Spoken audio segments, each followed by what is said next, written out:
Liza Khairani Harahap. Di sini saya akan memaparkan pembahasan yang pertama, yaitu pengertian distribusi normal.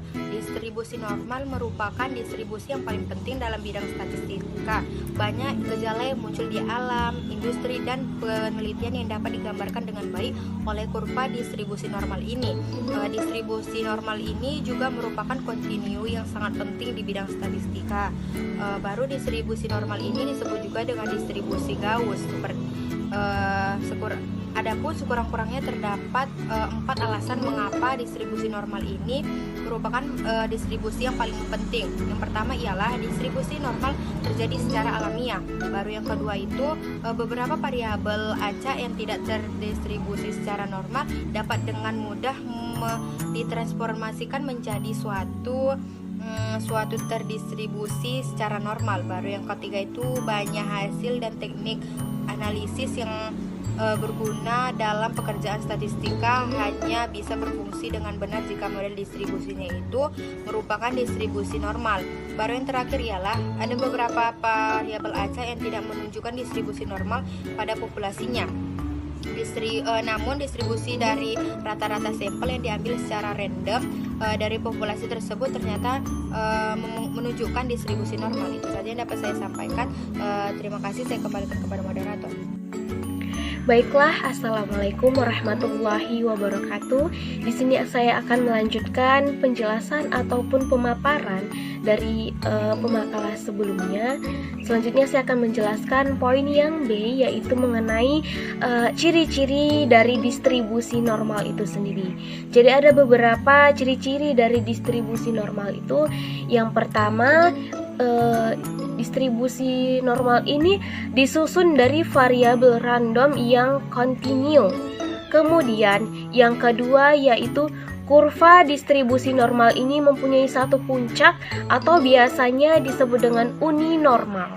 Kemudian yang ketiga yaitu kurva berbentuk simetris dan menyerupai lonceng sehingga min, median, modus itu terletak pada satu titik yang sama. Kemudian yang keempat, kurva normalnya itu dibentuk dengan n yang tak terhitung atau tak terhingga.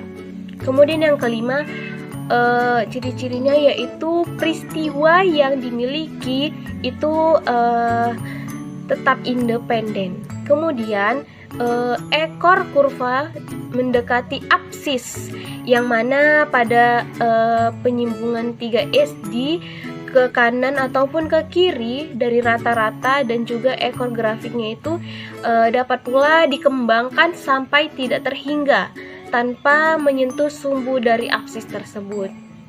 Itu saja dari saya. Terima kasih. Wassalamualaikum warahmatullahi wabarakatuh.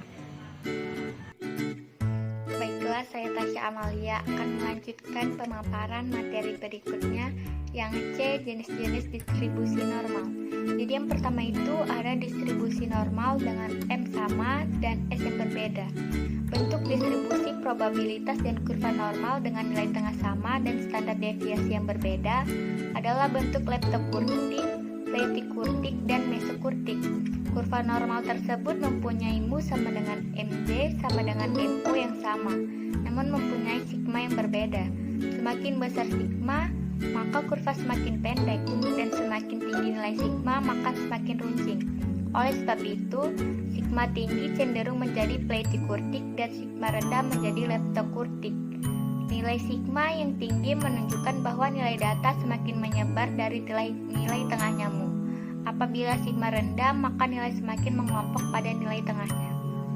Lalu yang kedua itu ada distribusi kurva normal dengan M berbeda dan S sama. Bentuk distribusi probabilitas dan kurva normal dengan mu berbeda dan sigma sama mempunyai jarak antara kurva yang berbeda, namun bentuk kurva tetaplah sama. Hal demikian bisa terjadi karena kemampuan antar populasi berbeda, namun setiap populasi mempunyai keragaman yang hampir sama. Lalu yang terakhir itu ada distribusi kurva normal dengan M dan S berbeda. Jadi di sini distribusi kurva normal dengan mu dan sigma berbeda. Kurva ini mempunyai titik pusat yang berbeda pada sumbu datar, dan bentuk kurva berbeda karena mempunyai standar deviasi yang berbeda pula. Mungkin Mungkin itu saja yang dapat saya paparkan. Terima kasih. Baik, saya akan melanjutkan penjelasan selanjutnya, yaitu kelebihan dan kelemahan distribusi normal. Yang pertama, kelebihannya yaitu mengurangi kemungkinan terjadinya bias penilaian. Biasanya terjadi pada saat mendistribusikan penilaian, bias yang terjadi akibat penilaian terlalu murah hati atau di mana semua karyawan dinilai bagus.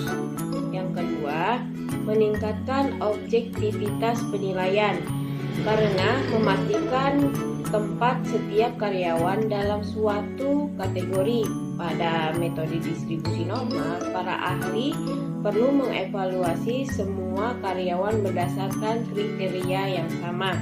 Yang ketiga, memfasilitasi terjadinya komunikasi yang spontan dan terbuka antara atasan dan bawahan. Metode ini menurut para atasan untuk secara berkala memberikan umpan balik kepada anak buah mereka tanpa kesediaan untuk sering menyampaikan umpan balik secara spontan dan terbuka. Dan keempat, membantu menetapkan frekuensi kinerja yang tepat dengan memaksa para atasan untuk mendistribusikan karyawan dalam kategori tertentu. Perusahaan biasanya mengenali siapa saja yang kinerjanya lebih unggul. Itu saja kelebihannya. Baik, selanjutnya kelemahannya. Yang pertama, metode ini menggunakan sistem distribusi normal yang salah penerapannya. Maksudnya, kata si Abelson, metode kurva lonce mengonsumsikan bahwa distribusi normal akan terjadi pada sekelompok besar subjek yang terbentuk secara acak dan tidak mengonsumsikan hal yang sama untuk kelompok-kelompok kecil. Yang kedua, ketika diterapkan secara konsisten, metode distribusi normal justru membangkitkan tantangan baru yang menyulitkan karena mengharuskan perusahaan untuk memecat karyawan yang nilai kinerjanya paling rendah.